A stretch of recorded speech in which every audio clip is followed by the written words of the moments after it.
ನಂಗೆ love breakup ಆಗಿದೆ, ನಾನು ಹುಡುಗಿಯರಿಂದ ದೂರನೇ ಇರ್ತೀನಿ. Bullet Rakshak personal story. ನಟ ಬುಲೆಟ್ ಪ್ರಕಾಶ್ ಅವರ ಪುತ್ರ ರಕ್ಷಕ್ ಈಗಾಗಲೇ ಬಿಗ್ ಬಾಸ್ ರಿಯಾಲಿಟಿ ಶೋಗೆ ಹೋಗಿ ಬಂದಿರುವುದು ಗೊತ್ತೇ ಇದೆ. ಆ ನಂತರ ಬೇರೆ ಬೇರೆ ರಿಯಾಲಿಟಿ ಶೋಗಳಲ್ಲೂ ಕೂಡ ಮಿಂಚಿದ್ದಾರೆ. ಇದೀಗ ಬುಲೆಟ್ ರಕ್ಷಕ್ ಜಿ ಕನ್ನಡ ವಾಹಿನಿಯ ಭರ್ಜರಿ ಬ್ಯಾಚುಲರ್ ಸೀಸನ್ 2 ಶೋಗೆ ಸ್ಪರ್ಧಿಯಾಗಿ ಎಂಟ್ರಿ ಕೊಟ್ಟಿದ್ದಾರೆ. ಅದಕ್ಕೂ ಮುನ್ನ ಪರ್ಸನಲ್ ಸ್ಟೋರಿ ಲೈಫ್ ಕಥೆಯನ್ನ ರಕ್ಷಕ್ ಬುಲೆಟ್ ಬಿಚ್ಚಿಟ್ಟಿದ್ದಾರೆ. ಗುರು ಶಿಷ್ಯರು ಸಿನಿಮಾದಲ್ಲಿ ನಟಿಸಿದ ರಕ್ಷಕ್ ಬುಲೆಟ್ ಆನಂತರ ಬಿಗ್ ಬಾಸ್ ಶೋಗೆ ಹೋಗಿದ್ದರು.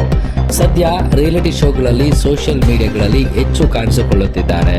ಇದೀಗ ಜಿ ಕನ್ನಡದ ಭರ್ಜರಿ ಬ್ಯಾಚುಲರ್ಸ್ 2 ಶೋಗೆ ರಕ್ಷಕ್ ಎಂಟ್ರಿ ಕೊಟ್ಟಿದ್ದು, ಇದೇ ವೇಳೆ ತಮ್ಮ ವೈಯಕ್ತಿಕ ಬದುಕಿನ ಬಗ್ಗೆ ಹೇಳಿಕೊಂಡಿದ್ದಾರೆ. ಅದರಲ್ಲೂ ಮುಖ್ಯವಾಗಿ ಲವ್ ಬ್ರೇಕಪ್ ಆಗಿರೋದ್ರ ಬಗ್ಗೆ ತಿಳಿಸಿದ್ದಾರೆ. ಶಾಲೆಯಲ್ಲಿ ಲವ್ ಬ್ರೇಕಪ್ ಆಗಿದ್ದು ಹೇಗೆ ಅಂತ, ನನಗೆ ನಮ್ಮಮ್ಮನಿಗೆ ನಾನು, ಅದೇ ರೀತಿ ನಾವು ಬದುಕುತ್ತಿದ್ದೇವೆ. ನಾನಿನ್ನು ಬ್ಯಾಚುಲರ್, ಅದು ನನಗೆ ಪದೇ ಪದೇ ನೆನಪಾಗಿರುತ್ತದೆ.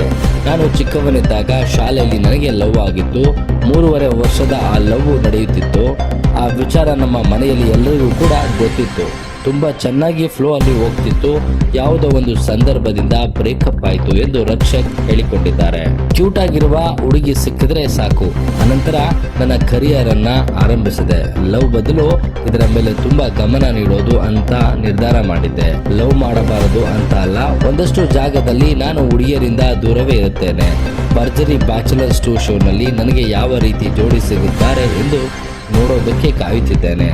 ನನಗೆ ಮೊದಲ ನೋಟದಲ್ಲೇ ಹುಡುಗಿ ಗುಣ ಹೇಗೆ ಎಂಬುದು ತಿಳಿಯುತ್ತದೆ. ತುಂಬಾ ಕ್ಯೂಟ್ ಆಗಿರುವಂತಹ, ನನ್ನ ಸ್ಕಿನ್ ಟೋನ್ಗೆ ಸೆಟ್ ಆಗುವಂತಹ ಹುಡುಗಿ ಸಿಕ್ಕರೆ ಸಾಕು ಎಂದು ರಕ್ಷಕ್ ಹೇಳಿಕೊಂಡಿದ್ದಾರೆ. ಯಾರಿಗೂ ನಮ್ಮ ಮಾತುಗಳು ಹರ್ಟ್ ಆಗಬಾರದು, ಈ ರೀತಿ ನಡೆದುಕೊಳ್ಳಬೇಕು. ನಾನು ಕೂಡ ಈ ರೀತಿ ಇರೋದಕ್ಕೆ ಟ್ರೈ ಮಾಡ್ತೀನಿ. ಈ ಪವರ್ಫುಲ್ ಬುಲೆಟ್ಗೆ ಒಂದು ಪವರ್ಫುಲ್ ಗನ್ ಬೇಕು. ಆ ಗನ್ ಅನ್ನ ಹುಡ್ಕೊಂಡೇ ನಾನು ಈ ಶೋಗೆ ಬರುತ್ತಿದ್ದೇನೆ. ಅವಳು ಸಿಗ್ತಾಳೆ ಅಂದುಕೊಂಡಿದ್ದೇನೆ, ನಂಬಿದ್ದೇನೆ ಎಂದು ರಕ್ಷಕ್ ಅವರು ಹೇಳಿಕೊಂಡಿದ್ದಾರೆ. ಇನ್ನು ಗಾಂಧಿನಗರದಲ್ಲಿ ನನ್ನ ಕಟೌಟ್ ನೋಡಬೇಕು ಎಂಬುದು ನಮ್ಮ ಅಪ್ಪನ ದೊಡ್ಡ ಕನಸು. Kick boxing, horse riding, dance, swimming, ಹೀಗೆ ನಾನು ಏನೇನು ಮಾಡಬೇಕು ಎಂದರು. ಮಾರನೇ ದಿನವೇ ಅದಕ್ಕೆ ಅದನ್ನ ನಮ್ಮ ತಂದೆ ರೆಡಿ ಮಾಡುತ್ತಿದ್ದರು. ಒಂದು ಸಿನಿಮಾಗೆ ಏನು ಬೇಕು, ಫೈಟ್ ಬೇಕಾ, ಅದನ್ನ ಆ ಕ್ಷಣಕ್ಕೆ ಕಲಿಯೋಕೆ ಹೋದ್ರೆ ಕಷ್ಟ ಆಗುತ್ತದೆ. ಅದಕ್ಕೆ ಈಗಲೇ ಎಲ್ಲವನ್ನ ಕಲಿಯಬೇಕು ಅಂತ ನಮ್ಮ ತಂದೆ ಹೇಳುತ್ತಿದ್ದರು ಎಂದು ಬುಲೆಟ್ ಪ್ರಕಾಶ್ ಅವರು ನೆನಪು ಮಾಡಿಕೊಂಡು ರಕ್ಷಕ್ ಅವರು ಹೇಳಿದ್ದರು. ಮತ್ತಷ್ಟು ಸುದ್ದಿಗಳಿಗಾಗಿ ನೋಡ್ತಾ ಇರಿ ಪಬ್ಲಿಕ್ ನ್ಯೂಸ್ 24x7. ಇದು ಸತ್ಯದ ಧ್ವನಿ.